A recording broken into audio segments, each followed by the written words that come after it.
Thank you very much, President Ramaphosa.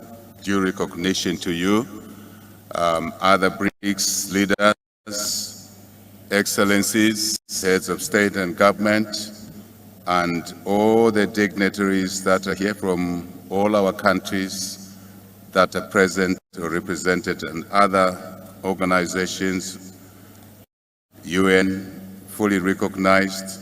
Thank you. First, let me congratulate President Ramaphosa for hosting this BRICS summit and inviting many of us to the summit. Thank you, President Ramaphosa.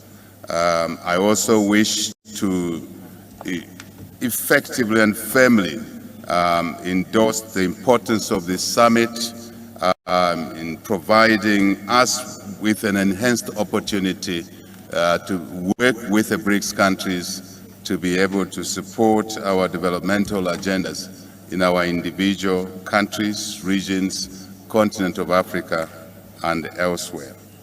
Mr. Chairman, we wish to express our appreciation that this forum provides to enhancing our partnership and in fostering development, as I said. And because of the importance of this platform, Mr. Chair, I simply want to express what we believe are critical. As Zambia, COMESA countries, we see this as a rare opportunity to address the challenges we've kept on talking about for a long time and on many platforms. One, that we need to reform the global order, in particular to address the inequities associated with critical ingredients to development, such as capital. The cost of capital is what I'm talking about. Africa, as we have already acknowledged, pays a higher cost of capital than any other on the globe.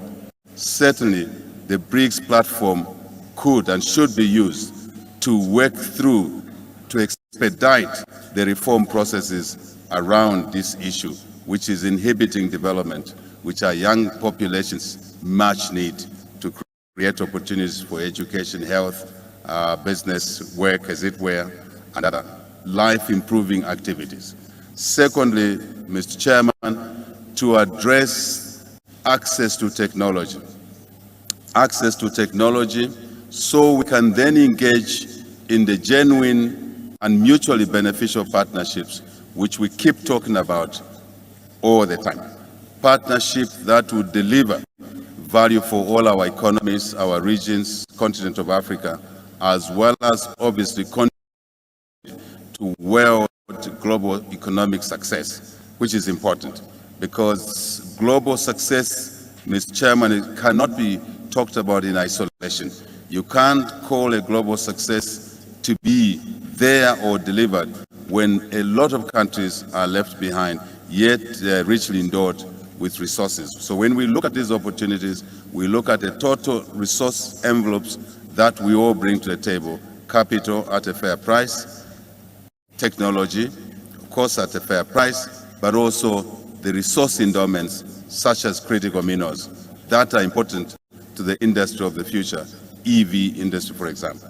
So one of the things, Mr. Chairman, that we would like as Zambia, as COMESA Africa, to endorse firmly is that as the BRICS nations look to enhance relationships with us in Africa and elsewhere, Asia, elsewhere, South America, the Global South, if I may say, we need to consciously agree that relationships must be structured in a manner that allows enhancement of domestic economic growth of those that are associated with the BRICS, and also using BRICS, Mr. Chairman, as an opportunity to correct the relationships that were structured wrongly with the old order.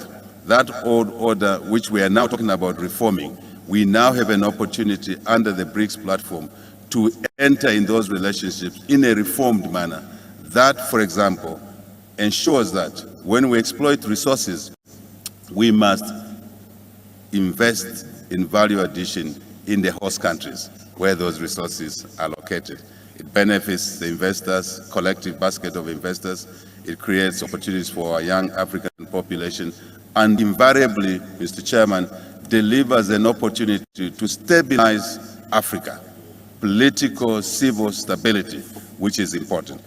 I want to conclude, in the interest of time, Mr. Chairman, to reiterate the fact that we now have an opportunity, once again, the globe has an opportunity once again with the BRICS platform to work together to realize the enormous opportunities within BRICS, Africa, Asia, South America, Global South, let's call it that, that would deliver mutual benefits for all our individual countries and, of course, the continent. No question about it. Mr. Chairman, all of this should happen in the environment of peace, security, and stability, once more, in our individual countries, regions, Africa, continents, elsewhere, and the global community. Thank you very much.